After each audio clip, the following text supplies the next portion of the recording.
Presentation of our NASCAR Winston Racing Series events that took place on Saturday evening, July 3rd.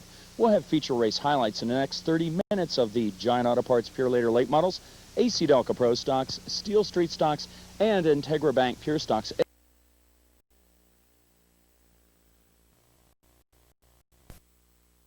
And to chase to the checkered. On today's show, you'll see the AC Delco presentation of our NASCAR Winston Racing Series events that took place on Saturday evening, July 3rd. We'll have feature race highlights in the next 30 minutes of the Giant Auto Parts Pure Later Late Models, AC Delco Pro Stocks, Steel Street Stocks, and Integra Bank Pure Stocks, as well as one of those race breaks we do every week. Oh, yeah. You know, going into tonight's activities, we have a very unique situation. Well, not so unique when you consider all the battling going on out there, but it's in particular situation developed with the Giant Auto Parts Pure Later Late Models, and that's in a track point battle. Interesting point is we're only about halfway through the season. This week marks just about the halfway point. We've talked about parity. 2 points separate first and second place, and the drivers keep flip-flopping in positions. This week, heading into the races tonight, we're looking at Steve Pellis leading, Tim Ice only 2 points behind, and that's only one position change from first to second or second to third. Neither of these drivers has won a race here at Jennerstown. They've been consistently finishing in the top 5 and top 10 week in and week out, and a third name we're going to throw into the deck. That's the Joker, Chargin' Charlie. Cragen had 2 races where he had to drop out early, but he had 2 excellent finishes last week, including a win in a pair of twin 35s. He's in third place, not too far back, only about 12 points. Stay with us. We're going to watch how all that unfolds and watch the rest of our NASCAR Winston Racing Series feature highlights right after these messages. Recently, an object was sighted. It was big. It was just big. Too big to measure with the human eye. They say it could show up anywhere. Whoa! Did you see that? Pizza Hut! Bigfoot from Pizza Hut. Out of sight, big. 21 slices I can handle it. on a totally different crust Whoa! for a ridiculously low $10.99. It's a legendary value. Bigfoot from Pizza Hut. The biggest pizza you can get delivered. This Saturday, Commercial Credit presents the NASCAR Winston Racing Series at Jennerstown Speedway. It's high-speed asphalt wars with the Giant Auto Parts Pure Later Late Models, AC Delco Pro Stocks, Steel Street Stocks, and Integra Bank Pure Stocks. As always, children 12 and under are admitted absolutely free to grandstand seating, and those 13 through 17 at special student pricing. Gates open at 4:30, late model time trials at 6:30, and racing at 7 p.m. as Commercial Credit presents the NASCAR Winston Racing Series this Saturday at Jennerstown Speedway. New Stanton Auto Body. For over 25 years, the professional reconditioner for major auto manufacturers now offers its expert service to you. From major body repair to minor or complete detail work, our highly skilled and experienced staff will have your car or truck looking and driving like new. New Stanton Auto Body uses only original manufacturer's parts and supplies. Always quality parts, complete attention to detail, all at affordable prices. New Stanton Auto Body, Waltz Mill Road, New Stanton. Welcome back to our first feature event on this week's program. It's the AC Delco 35 lap main for the Giant Auto Parts Pure Later Late Models. And Steve, I don't think I'm seeing double, but 2 very similar black automobiles on that first row. Is that like black cats crossing your path? Oh, I hope not. I know the rest of the field hopes that's not the case. Let's, at this stage of the game, take a look at our front 3 rows, and we do have Rick Jock and Brad Cole up front. Brad Cole had an interesting run last week for a while, starting on the front, and behind him all the heat, including Pellis, Ice, and Cragen, as it's up to that front row to bring everybody up to speed. And as we do, we're going to take it right into the live call. Stacked up 2 by 2 in a battle for the lead at the top of the green. Look at this, Rick Chuck and the rookie Brad King Cole wants to be king of the hill, and he jumps into the point. Oh, repercussions from the back of the field. How about it, race fans? We keep green flag racing, and King Cole's at the lead position. And with Cole out front, Rick Jock finds himself trying to hang on to that second place position. Bobby Henry on the outside, Rick Miller tight on his bumper, but it is Brad Cole holding on to the point, actually running away from the field. I wonder how Rick Jock feels about that, Steve. That is a rented ride from Jock that Cole's doing so well with in second. But we're going to move this ahead. We'll take it on. This is a battle for third on lap 8, and it is the Iceman. Tim Ice from Wadsworth, Ohio, 65 down to the low side of the Power Flow 19 of Connellsville, Pennsylvania's Rick Miller. And right now, it's the low line that's moving. Tim Ice working his way up through the field. Barry Audi followed behind him. Rick Miller hung out to dry with Stevie Pellis. Ooh, actually touching the back bumper of Rick Miller there, and Chargin' Charlie Cragen taking advantage of that low line moving. Here comes Steve Pellis as well as Rick Miller. Just the car doesn't seem to be handling too well at this point, but here comes Tim Ice as he's working on that battle for third place. And we move on. It's still this battle for third place position on lap 14. Watch what happens. The Beth Mining Cole, 00. Stevie Pellis hooked up on the high side of Barry Audi as the threesome fight for third. And it's Ice holding that position, but Ice having problems, and Pellis, like a rocket ship, gets by both those automobiles almost like they were sitting still. Steve Pellis has really found the handle. Now we are going to move ahead in this event. As Pellis makes it down the back straight, we move again to Stevie Pellis, but this is later in the event. It is the battle for second. On lap 16, Pellis is cut up to the back bumper of Bobby Henry. It's kind of hard to see at this point, but Pellis definitely has the fastest car on the track. He's reeled Henry in just like he was on a Sunday afternoon fishing expedition. There we see Brad Cole still in the point position, but look at this on the low line. Pellis' car working both lines of the track, low and high. He's past Henry. Now he sets his sights on Cole. Stevie Pellis is on the move, and we move ahead. This is the lead battle, and Pellis has closed all the way up to the back bumper of the ill-handling 68 of Brad Cole. This is on lap 19, and Pellis choosing to look to the low side, high side. Steve, he's been passing all over this racetrack tonight, and he goes to the outside of Cole. And as they work down the front straight, the driver who has yet to win in 1993 at Jennerstown Speedway works that outer groove almost in the third groove position and makes the pass over Cole. As Pellis establishes a clear lead, let's move ahead in the event. This is a battle for second place, late to go in the race. Only about 5 or 6 laps left. It is Brad Cole on the outside and the veteran Barry Audi on the inside. These cars actually have been running door panel to door panel like this for about a lap or so. And it's reminiscent of some of the races we've seen not only this season, but also last season at Jennerstown. Oh, almost so close together, they almost touch. And who's going to give here? I don't know. The rookie Cole on the outside, or is it Audi on the inside? Both cars just actually stressed out to the limit. And watch this. Charging Charlie Cragen gets to witness this as they work their way through turns 3 and 4. Barry Audi just loses the handling on the car. Cole gets to inherit that second place position. And we move on. Just 2 laps to go in the race. Battle for second place. Let's go to the call. Charlie Cragen dives to the low side of Cole's automobile. They work through turn 3 and 4. Side by side, wheel to wheel out of 4. In this struggle, the white flag, 1 to go. The battle for second rages on. In turns 1 and 2, Cole and Cragen fender to fender, wheel to wheel. Cragen down the back straight. And look at Cole come right back up on our race fans. They continue.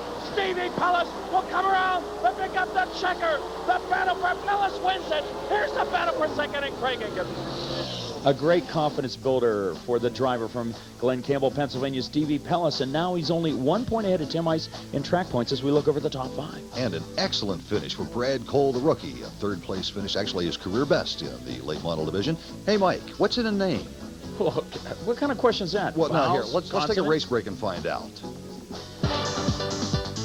This race break is brought to you by Pizza Hut. Sometimes you've got to stop and smell the pizza. Hello, everyone. I'm Mike Nelson along with Steve. Yeah, I'm Steve Richard, but this is the race break, not the show open. I think you got to do this a little different. Oh, yeah. Race break, remember? Oh, yeah. Yeah, Hey, yeah. you know what, Steve? There's about 870 racetracks around the country, and they have a lot of different names. Most of them are named after the towns, like the Laurel Highlands Oval right here, after the town Jennerstown. Right. That's easy enough. But some of the tracks are named after roads that they're nearby or on. Good case in point. I-70 Speedway out in the Midwest. Motordrome used to be called Motordrome 70 Speedway. I-95 Speedway up in New England, right? And some of them are just, I don't know where they get their names. There's a track down south. I don't know if it's still named this, but it was in a Speedway directory. It was called Boss Hog Speedway. No. Oh, yes. Oh, yes. Okay. But that brings us to this question. All right, well, if we know the Speedway here is named after the town, Jennerstown, how did the town get its name? Well, I think that's a perfectly good question for you to find an answer to. So your school project for today, Michael, is to head up the road and go west, like Horace Greeley said, and get us the answer. Here we are at the intersections of Route 30 and 985 in this quaint little town of some 600-plus people. And like every other small rural town in America, you've got your bank over at the corner. You have the local Amoco, which is always welcoming race fans, and beside the Amoco, the Little Luther store. We can also fill up and get a quick snack. We also have the Rockin' R, which is a hot spot after the races, where everybody has lots of fun, and a local place to get something real good to eat, Torillo's Steakhouse. But we still haven't answered our mystery of why the town was named Jennerstown. I think our answer is about a mile down the road west. Let's go find out. Well, I made my journey west, and I found out the answer to our mystery of why this town, and conversely the Speedway, is named Jennerstown. It's after Dr. Edward Jenner. the originator of the vaccine. Now, Dr. Jenner actually lived in this small town at one time many years ago. Now, if we could only concoct a vaccine for drivers like you, Steve. This race break has been brought to you by Pizza Hut. Sometimes you've got to stop and smell the pizza. Recently, an object was sighted. It was big. It was just big. Too big to measure with the human eye. They say it could show up anywhere. Whoa! Did you see that? Pizza Hut! Bigfoot from Pizza Hut. Out of sight big. 21 slices I can handle it. on a totally different crust Whoa! for a ridiculously low $10.99. It's a legendary value. Bigfoot from Pizza Hut. The biggest pizza you can get delivered. Start your weekend on the right track. Motordrome Speedway. There's racing every Friday night at Motordrome, just off exit 23 of Interstate 70, Smithton. Racing starts at 8 p.m., but come early for the hot laps. Catch NASCAR Winston Racing Series action with drivers threading the needle at breathtaking speeds with 4 exciting divisions. It's a great way to spend Friday night with the family. So start your weekend on the right track this Friday with Motordrome Speedway, Smithton. Do you want a career that's in demand? Consider training as an automotive technician. According to the U.S. Department of Labor, demand is rising for skilled automotive technicians. National education centers can train you to become part of this growing field. You'll learn how to diagnose and repair today's complex mechanical and electronic automotive systems. Everything you need to get started as an automotive technician. This is a great career. Call NEC's Vail Technical Institute campus today. Call 1-800-722-7337. 1-800-722-7337. Call now. We're back with the AC Delco Pro Stocks in their 25 circuit feature event. And we'll post the top 3 rows in here. You can see those automobiles and the other talent lurking behind. Last week's feature winner, Bob Kossel, brought Kossel back in the 5th row. He's going to have his work cut out for him. He wants to win this week. By the way, nice race break, Mike, but I think your driving is the one that needs to be quarantined. Not these guys, though. They're coming up to speed. They all know how to drive. That's probably why you and I aren't out on that racetrack, Steve. United Jewelers 15 of Kerry Tadero takes the lead. Here's a driver that captured a career first a number of weeks back on Chase to the Checkered. Outside the 70 of Give Pat. Makes the move on Tim Spisak as the 41 of Tracy Potter. Also goes to the high side of the number 12 automobile. And Ron Delano Jr. trying to do the same. Those cars continue working the outside groove in turns 1 and 2. And as they work in here, the rest of the field still 2 by 2 in the back. But we're going to take it to the call. Here comes Ron Delano Jr. Delano, Mr. Outside, trying to make a 3rd groove out here. Look at him dive with a Never Performance 62 in his battle for second. We're trying to make it 3 wide on the front straight in the AC Delco Pro Stock. We're juking and jiving in turns 1 and 2. And Delano shot out of a cannon. Oh, a paper wad on a rubber band, you name it. Whatever it is, he just flew out of turn 4 past those 2 automobiles into the bridesmaid spot. As we watch Kerry Tadero hold on to that point position. Let's move ahead in the event just a few laps later. This is still a battle for 2nd place. It is Tracy Potter working up on the back bumper of Ron Delano Jr. Delano fades up high. Potter sees that inside line open up. He manages to pull up along the door panel of Delano. The cars get very close together as they come out of turn 4. And it is Potter assuming the 2nd place position. What we're going to do here, Mike, is move ahead in the event. We're going to move to lap 13 and a battle for 3rd place. Here it is. It is Ron Delano Jr. holding on to the 3rd place position, but Chucky Kessler is right up at his back bumper. And as that battle develops, we want to swing over here. Watch what has happened. Tracy Potter has made the move on the 15 of Kerry Tadero to take the point position with the Agway 41 machine down the back straight. Now, Steve, we're going to move on in the event. This is the final lap, and here's Tracy Potter. Caralthus Flash, as they call him, works into turns 1 and 2 in the Harry White-owned automobile. This is the car last year that Brad Smales took to a track championship and some, 8-9 wins. And for Potter, this is coming around out of turns 3 and 4. A career first win, a great confidence builder, and a car that's used to being in victory lane. And Tracy finally takes it in. Tracy Potter in victory lane, hoping to be back there many more times, I'm sure, in the months to come in that number 41 car. And let's take a look at our top 5 finishers. And as we take a look at the who's who with the top 5, we should point out Jeff Dunmeyer currently leading in track points here at Jennerstown, finishes 3rd tonight, so that's not a bad finish as far as those points title is concerned. It'll be a struggle there all the way to the end of the season in the AC Delco Pro Stock division. But an outstanding job for Tracy Potter, career first in this division. As we're going to be moving on, it is the Steel Street Stocks and their AC Delco 20 circuit main as we look at the top 3. Carl Trevero, Tony Baum, and Dave Wilt. That's the first three. Now let's take a look at the next three, which will finish out the front three rows, which is what we normally look at. Mike, that's Brian Audie, Mark Berkey, and Mike Hollywood Heminger. As the cars come out of the turns, it will be up in the front row of Carl Trevero and Tony Baum to bring the field up to speed. And oh, Mike, we're bumper to bumper already, and we're just getting started. And the Dodge 22 machine on the outside, Eastern Fasteners automobile, Alexandria, Pennsylvania's Tony Baum trying to take that point position from Trevero in the black number 5 Stoystown Auto Wreck machine. And look at the pressure from behind. Cars all stacking up, picking multi-grooves into turns 3 and 4. And Baum, who has a career first, it happened, what, a couple weeks ago, Steve, takes over the point position, but everybody's still attacking him. We're going to take it to the call. Oh, we're trying to make it 3 wide all over the place. Tony Baum continues in Eastern Fasteners 22.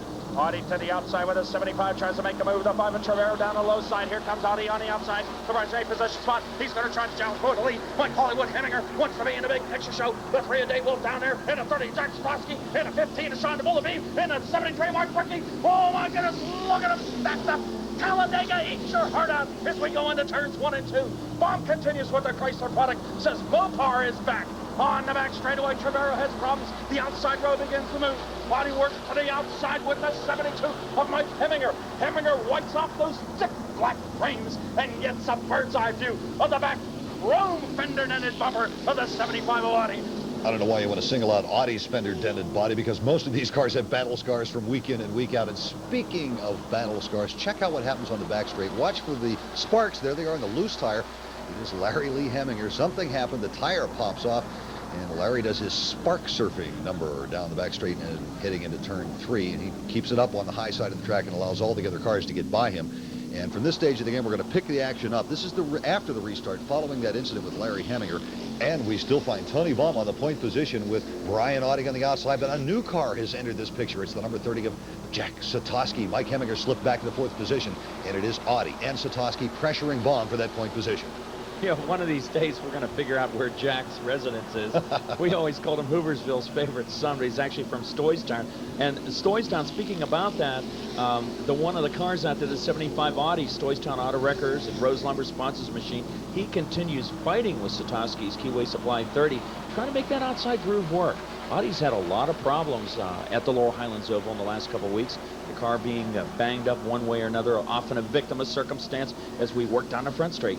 But it's time now to move on. It's late race dramatics in this street stock feature. Just a couple of laps to go. It is a battle for the lead, actually top positions. Out in front is still Tony Baum. Jack Satoski's running second. There we can see the entire field. We're looking at Audie, Heminger, and now Sean the Bullet Beam has worked his way into this picture as well, as they're all working for a top 3 position. Look at Satoski just on the back bumper of Tony Baum, just waiting for some sort of mishandling cue to work his way into the lead. The other cars stacked up right behind him. You know, Satoski's been trying all race long, Steve, to get by Tony Baum's car. You saw half a lap ago, he was literally power sliding the automobile through the turns and still was able to hold on to it. Here's this battle for third, the 75 of Audie, who's still working the outside of the track trying to get around. But Beam is the one that's moving, Steve. The Barron Trucking 15 machine has gotten by Audie's car. Now he begins to set the strike on the 30 Satoski as they look to battle for second place, but he's still contending with Audie, who's trying to work that outside groove. But, Mike, for those drivers, it's all elementary, because this is the final lap. There's the checkered flag. Tony Baum picking up his 2nd career win, the AC Delco 20-lap main for the Steel Street Stocks. And let's take a look at our top 5 finishers. Tony Baum said, I liked it back in victory lane a couple of weeks ago. I'm going to make the return visit in my all Chrysler product. And some good finishes also for Jack Satoski and Sean the Bullet Beam. After years of frustration for the new Alexandria, Pennsylvania pilot, things are coming together in 1993. Stay with us. There's more to come after these messages. Do you want a career that's in demand? Consider training as an automotive technician. According to the U.S. Department of Labor, demand is rising for skilled automotive technicians. National education centers can train you to become part of this growing field. You'll learn how to diagnose and repair today's complex mechanical and electronic automotive systems. Everything you need to get started as an automotive technician. This is a great career. Call NEC's Vail Technical Institute campus today. Call 1-800-722-7337. 1-800-722-7337. Call now. New Stanton Auto Body. For over 25 years, the professional reconditioner for major auto manufacturers now offers its expert service to you. From major body repair to minor or complete detail work, our highly skilled and experienced staff will have your car or truck looking and driving like new. New Stanton Auto Body uses only original manufacturer's parts and supplies. Always quality parts, complete attention to detail, all at affordable prices. New Stanton Auto Body, Waltz Mill Road, New Stanton. Start your weekend on the right track. Motordrome Speedway. There's racing every Friday night at Motordrome, just off exit 23 of Interstate 70, Smithton. Racing starts at 8 p.m., but come early for the hot laps. Catch NASCAR Winston Racing Series action with drivers threading the needle at breathtaking speeds with 4 exciting divisions. It's a great way to spend Friday night with the family. So start your weekend on the right track this Friday with Motordrome Speedway, Smithton. Don't go anywhere. The fireworks division is up. The Integra Bank Pure Stocks for their AC Delco 15th Circuit main. We've got a look at the top 3, and we're ready out of turn 4 to bring this field up to speed. Robin Rimmel, who has never won, is on the point. Outside of him, the guy we call Prez, Conrad Presnell. Go under the flag stand of NASCAR Chief Starter Ron Brutt to bring the field up to green flag status. And it's Rimmel with the Darrow Enterprise 22 trying to take the lead down the back straight over the 17 of Presnell. He's able to do that, and they're still 2 by 2 behind. And with Rimmel on the point, I think the rest of the field's been looking at the street stock features, Mike, because they're running just like they are, side by side. 2, 3 wide out of the turn, and they managed to hold on to it. And there's a lot of heat behind our leader in Robin Rimmel. And look at this field. You know, Mike, we haven't talked about it in a while, but these drivers are driving what we would refer to as an entry-level racing division, and they're not running racing slicks out there. No, they're not. They're running on a street profile type treaded racing tire, and the thing about it is they screech and slide through the turns. And look at the 27 of Hosample, Pennsylvania's Brian Thomas, that lime green machine having problems sliding up high. But it really makes it tough for these cars. They're 3,600 pound automobiles, and it gives you an opportunity as we move on. It gives you an opportunity to keep control of these cars. It's lap 7, and this is the lead battle as we continue down the back straight. Still Rimmel on the point, with now Scott Kokenar moving up to second. And look at this, Mark Corden, a rookie, diving to the low side of the other rookie, Kokenar. And Corden has been very successful as of late here at Jennerstown, with a couple of feature wins to his credit. And for a number of these pilots, you know, Mike, 1993 might very well have been the first time they've actually climbed behind the wheel of a race car. I know a number of them have probably been out on the track as spectators helping to dry it off when we have a rain shortened event or something like that. That's a good case in point with what happened with Dave Haupt in our Pro Stock division last year. May have been pretty much the same story here. And these guys I know would love to find victory lane, a number of them looking for that career first. And we want to say girls as well, because we have 4 female pilots registered in this division for the 93 season. Look at the Kokenar brothers. They get together out there in a battle for 3rd place position. Behind them in the 20, that's a Ron's Auto Sale machine off the camera right now. He's looking up through there, Scott Mitchell, as we move ahead to this point position battle. Robin Rimmel, here's a guy that was, to be quite frank with you, when he first came out, was running in the mid to the back of the pack, but in the last year and a half, he has begun to start knocking on the door of a feature win. He has the opportunity of his career right now with the lead, and this Corden fella behind him, Mark Corden, a rookie, has won a bunch of features already, and there's Rimmel desperately trying to hold on to it. As Corden starts to strike, here's the call. Rimmel hanging on to this point position. Corden tries the low side once again. It's a serious fit on the 11th circuit. There's only 4 laps remaining here, and Robin Rimmel holds Corden up. Corden begins to go now. Robin Rimmel says, oh no, not now. He can see his dream turning into a nightmare. It's curtain calls. No, it isn't. Curtain's closing. Who knows? Pull the curtain, Fred, out of turn 4. We continue green flag racing. And look at this. Corden continues to try to work the low side in 1 and 2. And Mark Corden takes over the lead from Rimmel. If Robin Rimmel wants to pick up that career first win, he's not going to just have to hold on to the lead. He's going to have to get it back from a guy who knows how to get into victory lane. And look at the cars stacked up behind them. Well, they were battling it out, the rest of the field catching up to them. While this was going on, we also had an incident. We talked about rookie drivers in the field. This is Aaron Will from the Altoona area. Spun the car out, made some contact with the wall. He gets it started back up again. We actually had 2 other spin outs in this event. And what we're going to do now is pick up the action following those other 2 spin outs.